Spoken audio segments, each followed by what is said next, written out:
טוב, היי, אז אני ציירתי אתמול בערב ציורים ממש מגניבים מהטיקטוק. תקשיבו, אני ציירתי את זה, זה כזה מושלם זה, ואני באמת ציירתי את זה. לא יכולתי אף אחד, רק אני ציירתי את זה. נכון. טוב, אמא שלי אומרת לי נכון, ואני באמת ציירתי את זה.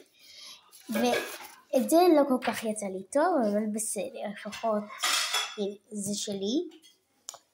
תכתבו לי אם זה יפה או לא, אבל אני אומרת שזה הכי יפה. טוב, האחרון חביב, זה. תכתבו לי גם אם זה יפה או לא.